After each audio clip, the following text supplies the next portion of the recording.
All right, any questions before we get going today? All right, exam is on Monday. Come prepared for that, right? We've kind of been through all that stuff already, so I don't think there's much more to say on it.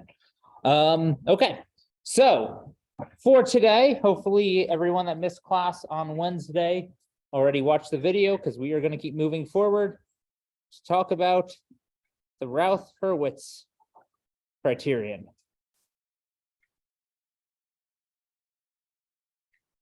All right, so we've learned how to determine stability already by determining the poles of a transfer function, right? That's what we did last time. That's what you guys have already done before. You should be familiar with that, right? What if we can't determine the poles easily, right?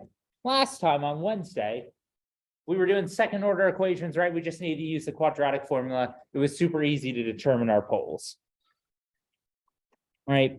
So the question is, what happens if we have a system where our denominator, our characteristic equation, looks something like this? Is this system stable or not? All right, what do you guys think? All right, we don't necessarily know, right? We don't know what the poles are, right? Do you guys know how to solve this? All right, or how could you solve it? What are ways that we can figure this out?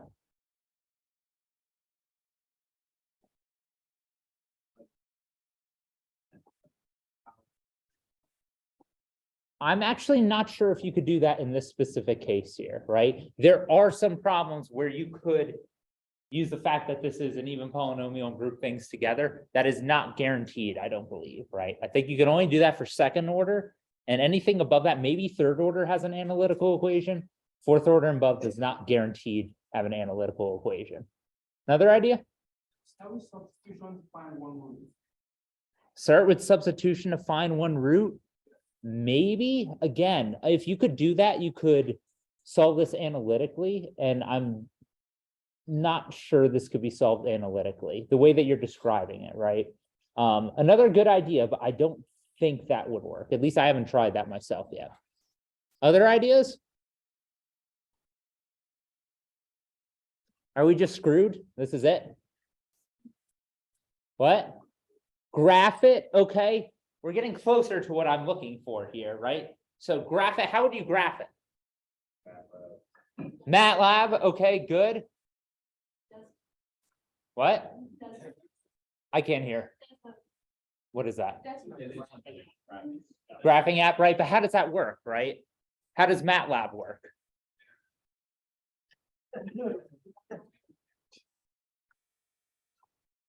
Right? It does numerical stuff, right? Numerical solution right there. Very good, right? You could graph it, sure. You could also use a numerical solver, right? The plugging in one to find one root and testing it, right? I think that would probably fit under this category, potentially, depending on how you approach it, right? So you could use a numerical solver to do this, right? Numerical solver in MATLAB to find the roots. Does anybody know what it's called? I don't know what it's called in Python. If you guys know that, that works too. NumSolve, right? I think that would probably work, right? It's literally called roots in MATLAB, right? Something along those lines, right? Some type of solver, right? We could do a numerical solver, right? But I'm not looking for the poles here. I'm just asking about stability, right? That's what my question was for this. So there is another way that we could do it. It's a little bit old school in that we could do it by hand. But one way we could determine stability without having to solve for the poles themselves is to use the Routh-Hurwitz criterion. I'm going to switch between the two of them because it has like subcategories to it, right? And there's going to be a few other ways that we cover this in this class, a few other ways to determine stability for a denominator, for a transfer function with a denominator like this. Question? What do you mean by stability? Were you here on Wednesday? Did you watch the lecture on Wednesday? Okay, that was what Wednesday was on, right? Stability. Can anybody define what stability is? I'm not gonna be able to go through the entire lecture of last time. That's literally what it was. What's the definition of stability? Someone that wasn't in class, I think you were, right? Okay, do you know what stability is? The frequency is stable. Frequency is stable? Not quite. Okay, show of hands, how many people watched the lecture on Wednesday? That's bad. Okay, guys, I'm gonna keep moving forward here. We got stuff to do, right? It's your responsibility to watch the lectures, and this is still stability. You guys learned this in 3333, right? So I can't. Oh, that's frustrating, guys. That is really frustrating. Okay, so stability means that our free response, our natural response, will go to an equilibrium and not shoot off to infinity, right? It is determined by the poles of our transfer function, which is determined by our characteristic equation, setting the denominator equal to 0. All right. So there's another way to determine stability, which is to use the Routh-Hurwitz criterion, right? Which means we're going to get a Routh table. Or Ruth, I don't know how to pronounce it. It doesn't matter, right? I'm going to say Routh probably half the time, right? There are some established rules to determine where the poles are located, whether they're on the left-hand half side of the complex plane or the right half side of our complex plane. So then after getting this table, we use some established rules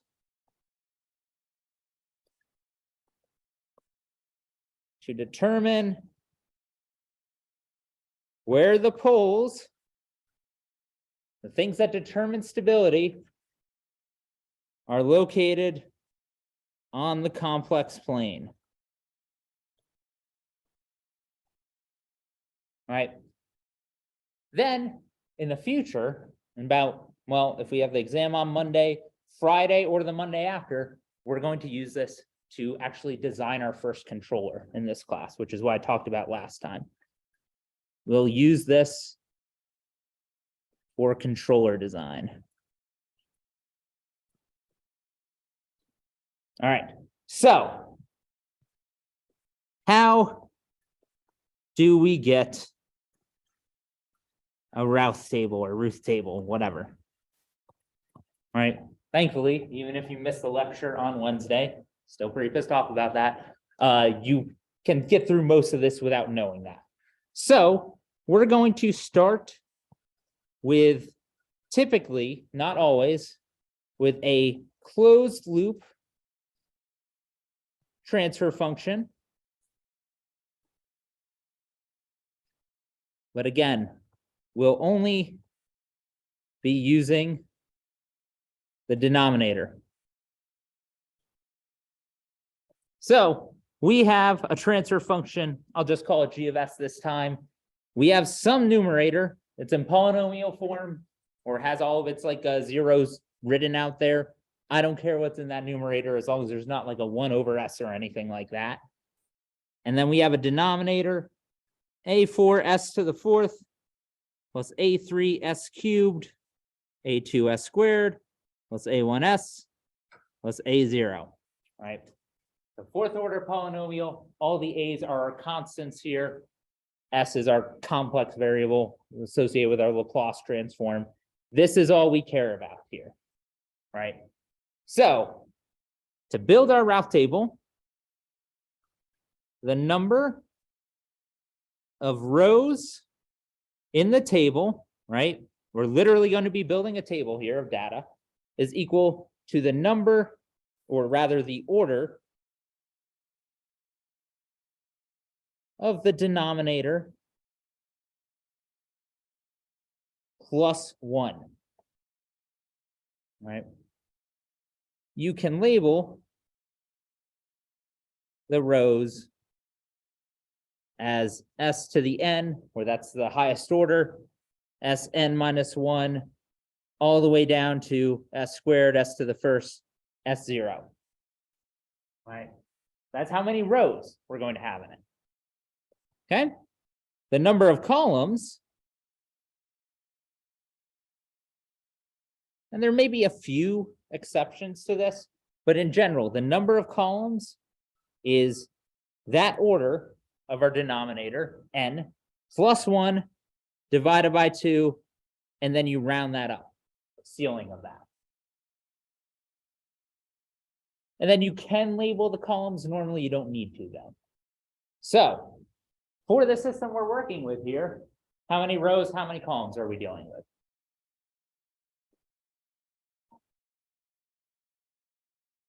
Five rows, okay. How many columns? 3 columns, okay. I'm going to start by labeling our first row s to the 4th, right? That's our highest order term. Then we're going to go down s cubed, s squared, s to the 1st, s0. And then we will have 3 columns. Question? Equal sign. Which one? This one? Seal, as in ceiling, right? Round up. That's what I'm trying to say here, right? So we had n was what in this problem? 4, right? So number of rows is n plus 1, that's 5. 4 plus 1, that's 5, divided by 2 is 2.5. We round that up to 3. Okay, so we have 5 rows, 3 columns, as n is equal to 4. That is the order of our denominator here. Okay, the next step. So we want to fill out this table, right? Every single one of these, I'm not actually going to draw the lines out since we already have them there. To fill out the entries of the table, start with the top row. All right. And what we're going to do here is we start with the highest order term and choose the coefficient of every other one in front of it. Right. For each column of that first row, the top row, enter in the coefficient of s to the n, and then n to the s, or s to the n minus 2, we skip 1, and then s to the n minus 4, so on and so forth, right? So what's going to go here based off of what we have?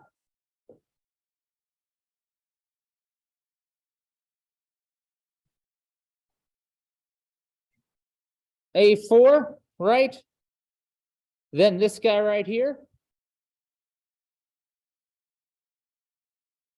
Every other one, right? So this will be not A to the 3rd or A3, A2, right?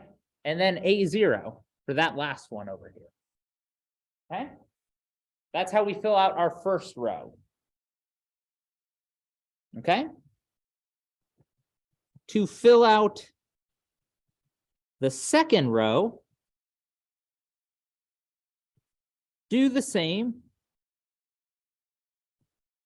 but with the coefficients of s to the n minus 1, s to the n minus 3, so on and so forth here. All right. So what goes here? What goes here? And what goes there? So for our first one, this one is just A3, right? S to the n minus 1, n was 4. So s to the 3rd had an A3 in front of it. Then what goes next to that? All right, A1. And now what goes here? What do you guys think?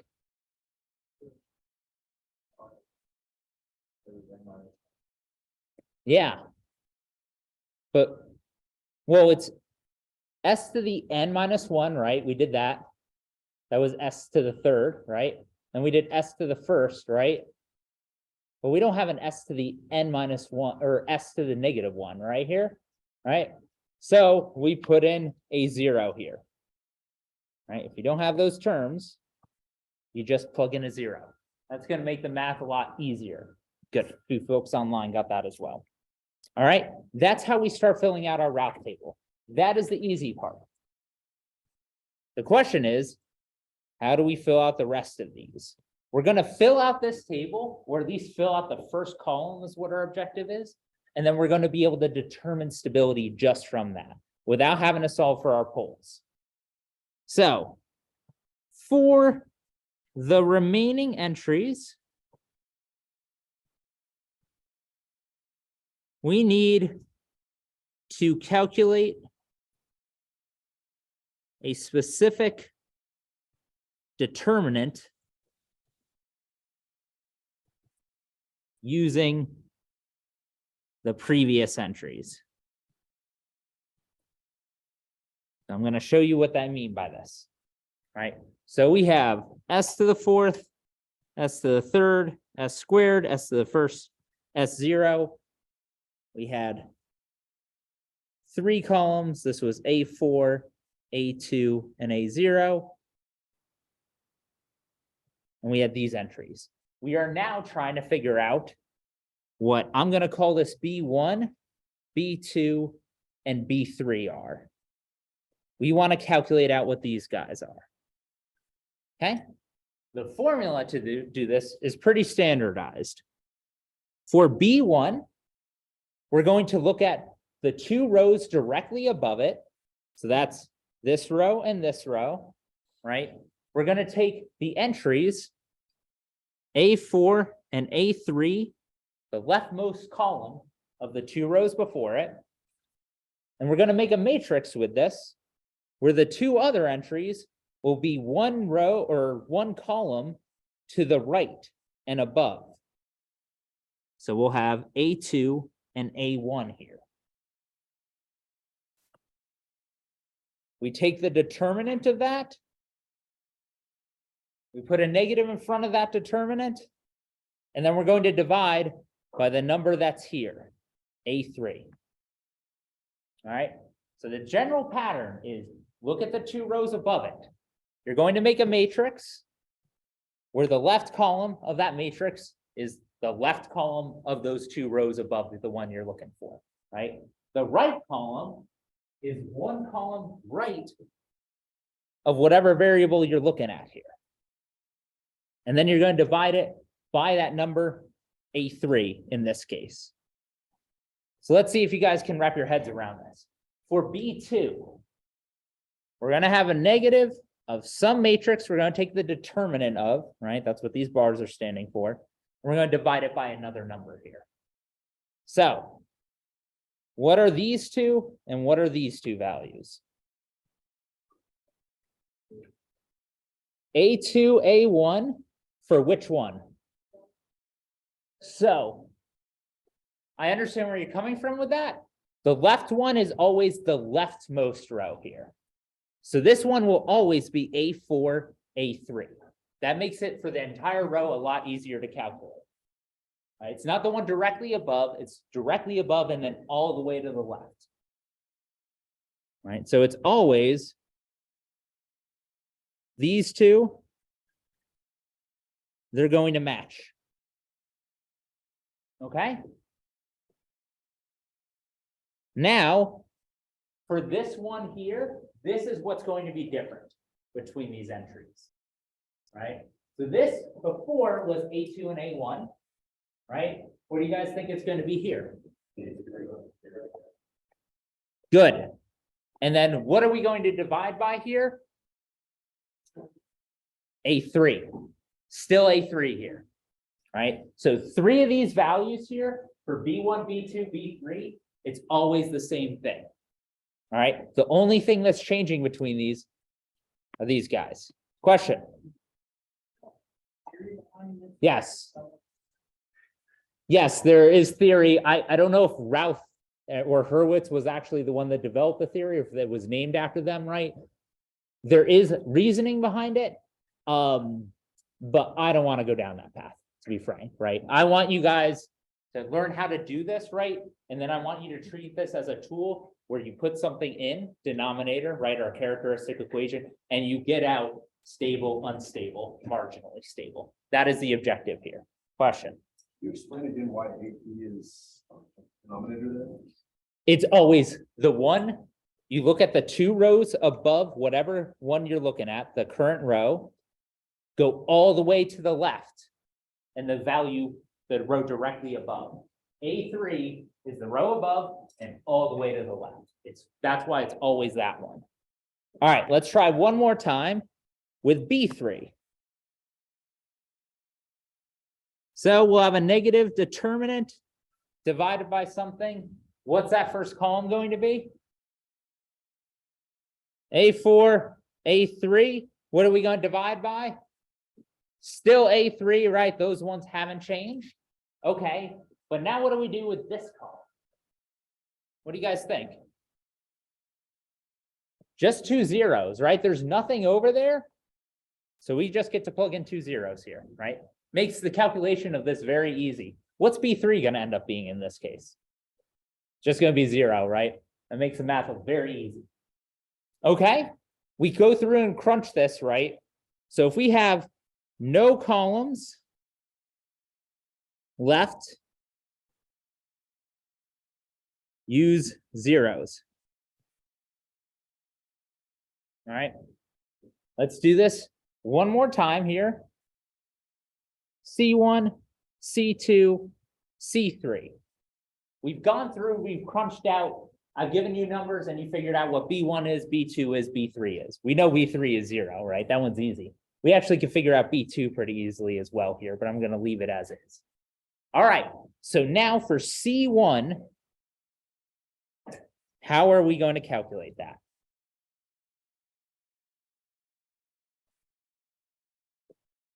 Okay, so I heard A3, B1.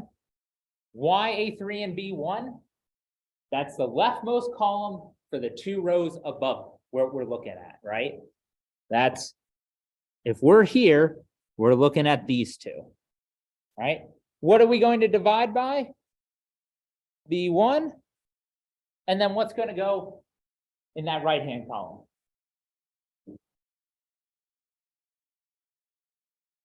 A1, B2, right?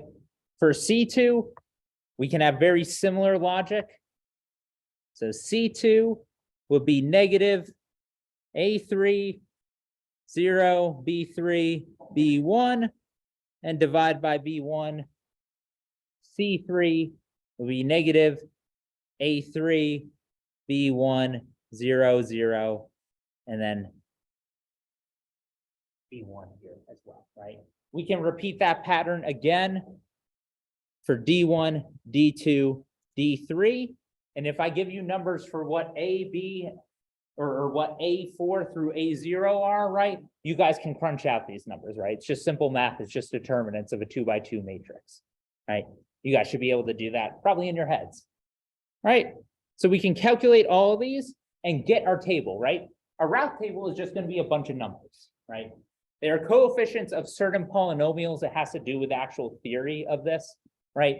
So it's kind of like factorizing in a sense, but it's a way to determine not our specific roots of this polynomial, but where those roots are going to exist, where they're going to lie, right?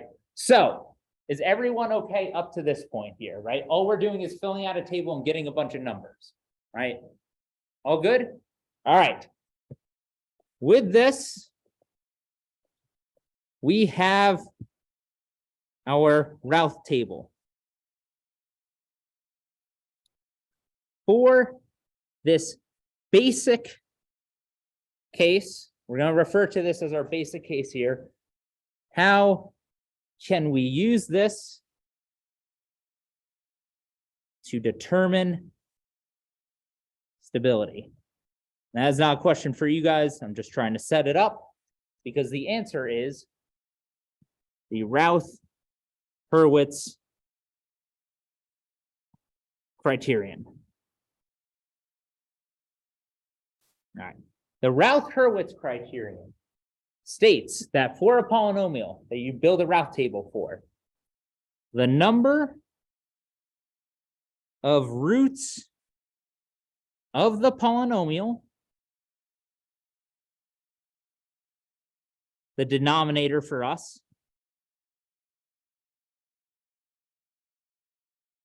that are in the right half plane is equal to the number of sign changes in the first column.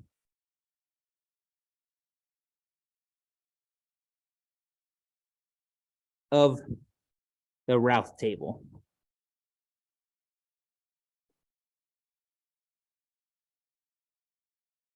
Right.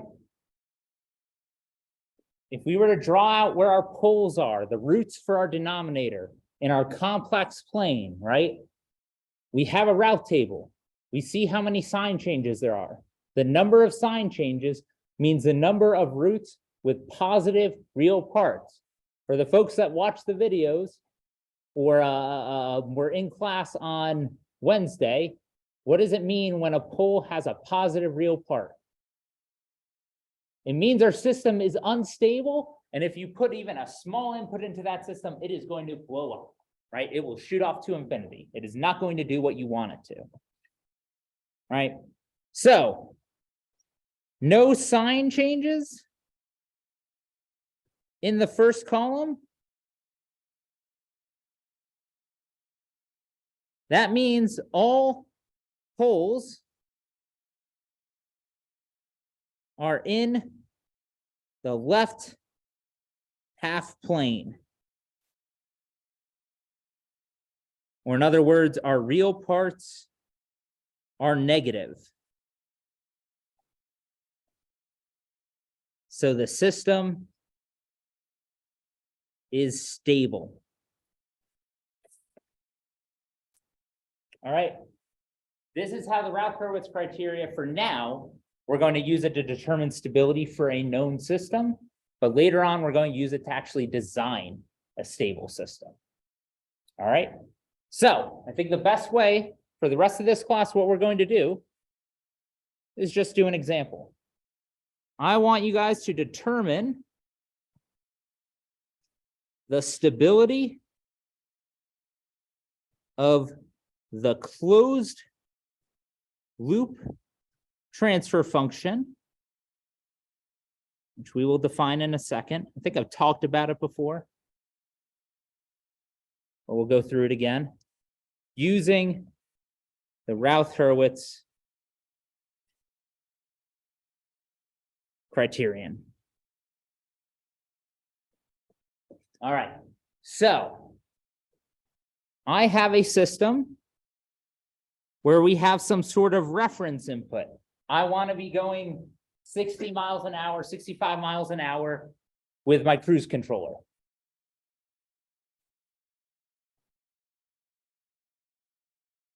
My car or airplane, whatever you want it to be, the plant model for that is 1000 over S plus 2, S plus 3, and S plus 5.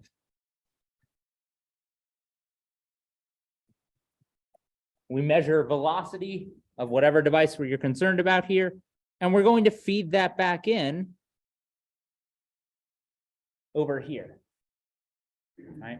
This is the basic way of how a cruise controller would work, right? Or how to design one. Except instead, we would replace this with our real car or real airplane. Okay? So now just for our plant, this is our plant. Right? For our plant, is that system going to be stable or unstable or marginally / neutrally stable? How did you determine that? Right? So for the plant itself, we take our denominator, that's our characteristic equation. If we set it equal to 0, right?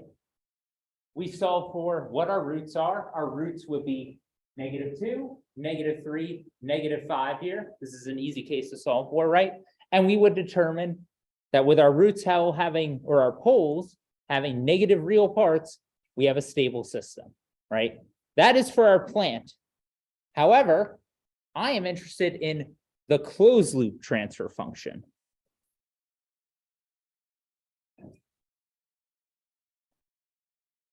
What does closed loop transfer function mean? We have a reference box and our output Y, right?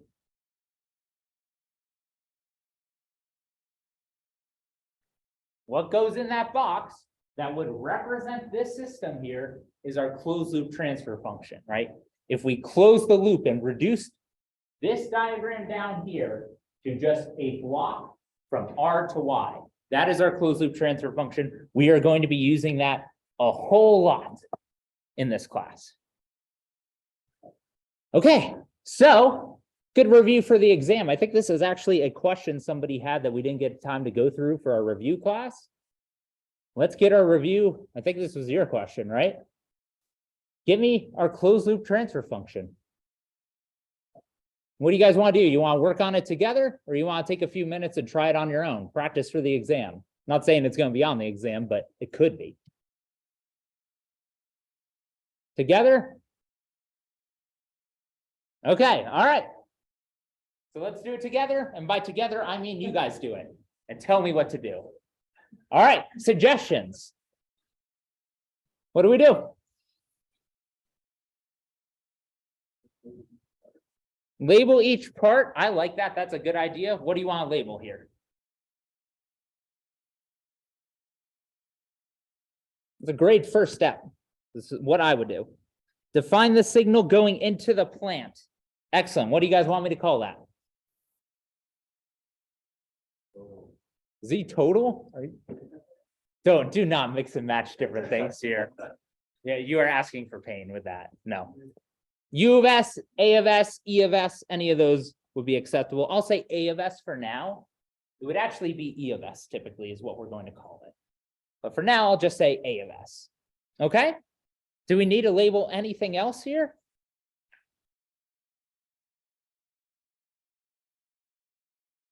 What's this line? That's still Y of S, right? We don't need to label that again. Okay, what do we do from here?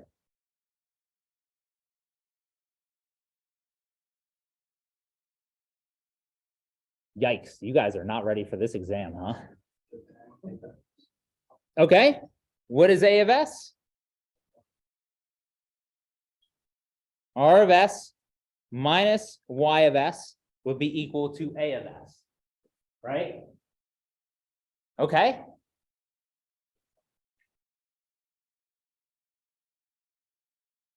Please study over the weekend, guys. Come on.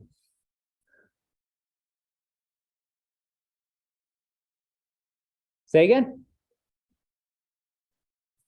Right? So Y of S is equal to our plant, which is 1,000 over S plus 2, S plus 3, S plus 5. Multiply that by A of S. That's what Y is. Okay? Instead of R of S, second diagram, in the most recent diagram. No. A closed loop transfer function is if we were to take this loop here, right, and reduce it down to a single block. I am looking from my reference input to my output. That is almost always what a closed loop transfer function is. So we are trying to turn all of this into a block. That's what our objective is here, right? Because if we had A of S going in, well, we could actually get that. No, we couldn't, because it would still end up having that R of S there. We would not be able to simplify it down where it's just an A going in and then a Y coming out. All right, replace R of S into Y of S. All right.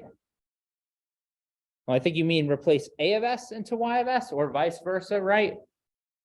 Y of S is equal to 1,000 S plus 2, S plus 3, S plus 5 times A, which was R minus Y. Okay. What from here? All right. What's the transfer function? Right, we're looking for y over r. We just need to solve this equation here, right? So we could, if we want to, 1000 over s plus 2 times s plus 3, s plus 5 times r. And then that same thing is going to be times y, right? Or a negative y, technically.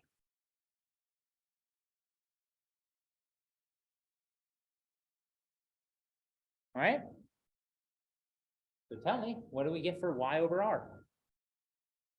That's what we're looking for here. That is the closed loop transfer function. Closed loop transfer function in this context is y over r.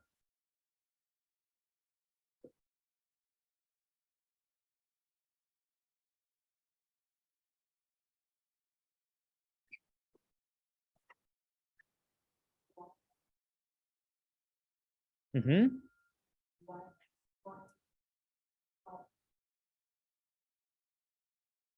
Mm-hmm.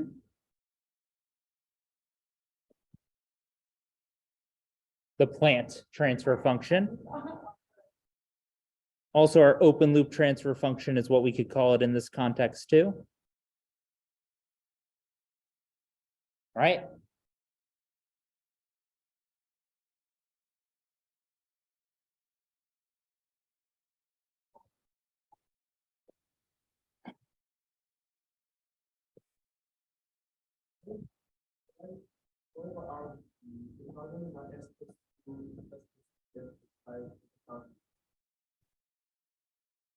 What is it going to be?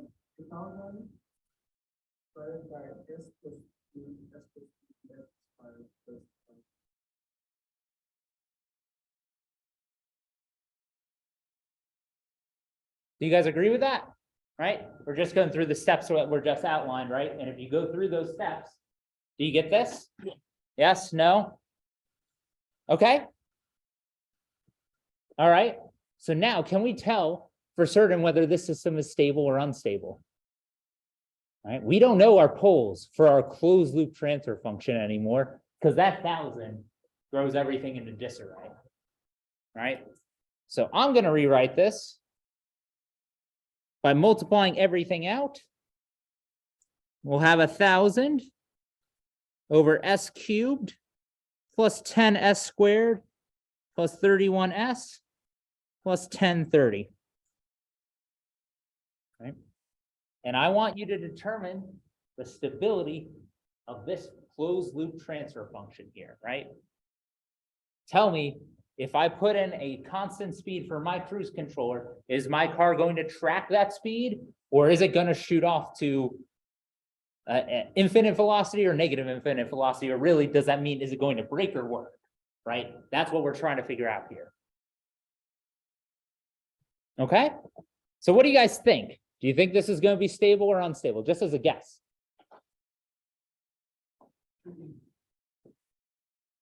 Votes for how many people think it's going to be stable?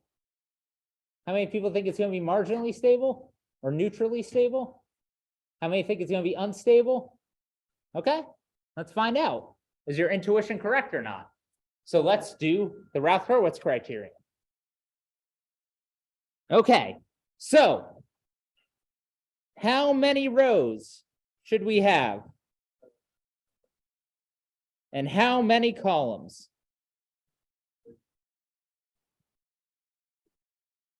All right, so n is equal to what? What's the highest order of our system here for our denominator? 3. So n plus 1 is equal to 4 rows. All right, how many columns?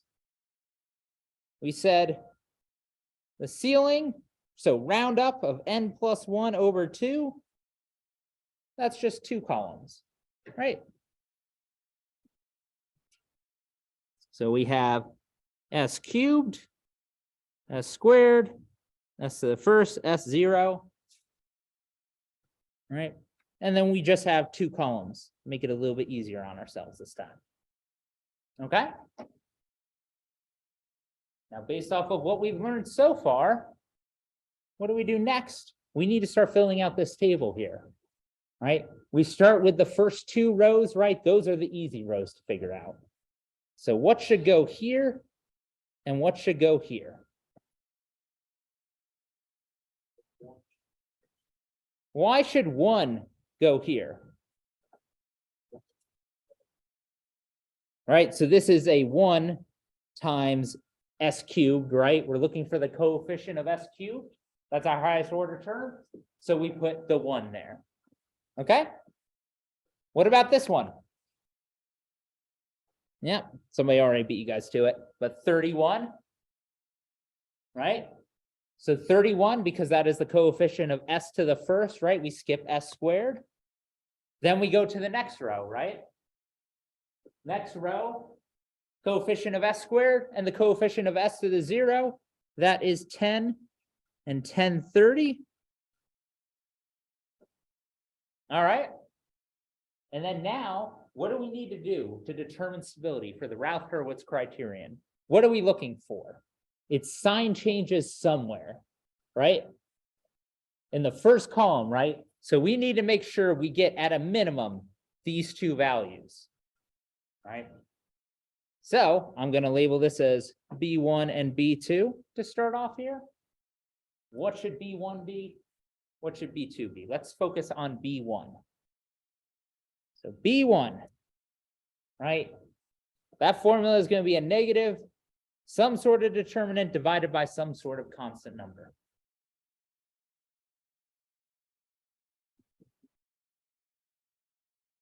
So let's start with the first column here, right?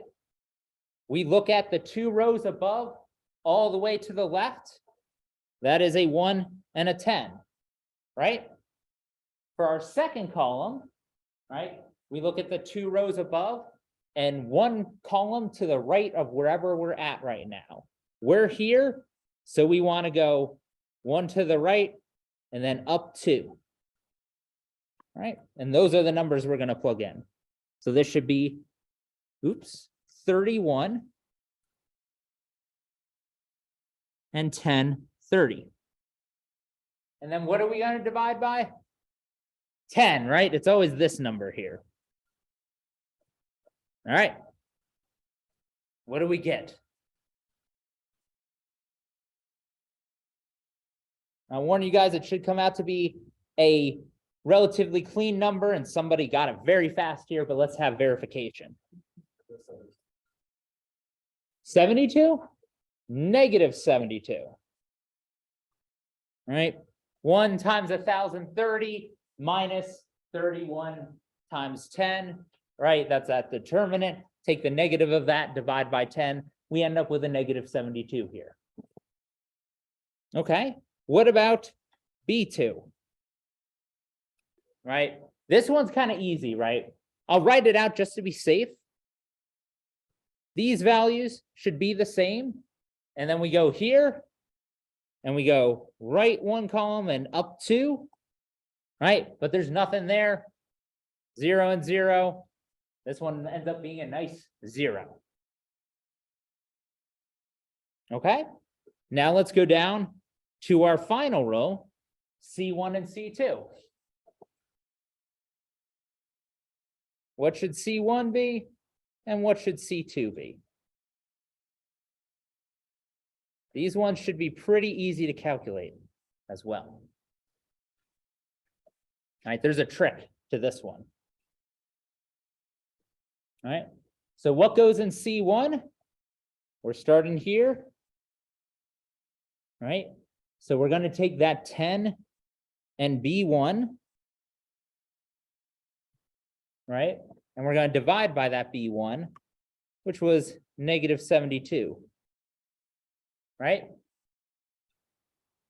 Then for this one, we go right and we go up. Should be 1030 and B2, which was 0, right? Makes this determinant pretty easy to calculate. What do we end up getting here? Is that what you were going to say too? Right? It's not coincidence. It ends up being this number right here, right? When you get this far down in the route table, sometimes you can see these patterns, and a lot of times you'll end up with a 0 here, and it's just going to be whatever that number is. Not all the time necessarily, but a lot of times. What about C2? What's that number going to end up being? Right? Do we even need to calculate C2 though? We don't. Why don't we? Right? We only care about the left half column, right? So you can stop here early, right? There will be points when you're building a route table where you don't actually need to fill out the entire table. You just need to fill out enough to get that first column. So our final route table ends up being here.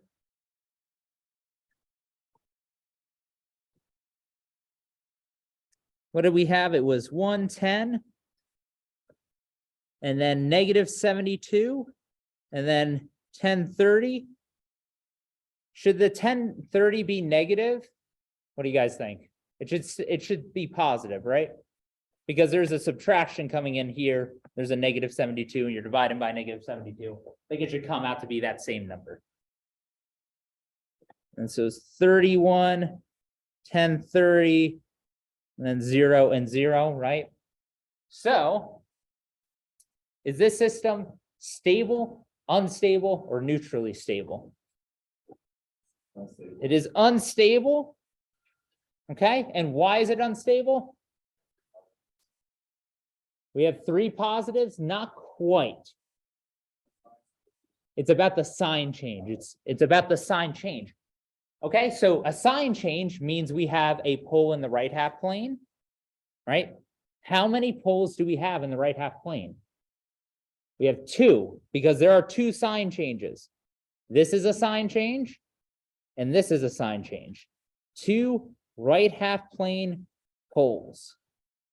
Right, so you can even determine how many poles make this system unstable with the Rath-Hurwitz criteria, right? Even though our polynomial had all positive coefficients, that doesn't mean our roots are all going to be positive or negative, right? Really depends. Okay, any questions? So just to reiterate, like say that 32 is positive, then there's The 72? Or If the sorry. 72 was positive, we would have no sign changes in the first column, and that would be a stable system because we have no right half plane poles. Right, we would actually only have left half plane poles, but that's a special criteria we'll go through next time. Any other questions? sign change would be marginal. Nope, we will get into marginal stability. That is a very special case. If not next time, the time after that, I believe. So marginal stability will show up in a different way for this stuff. All right, that is it, folks. Prepare well for the exam, please.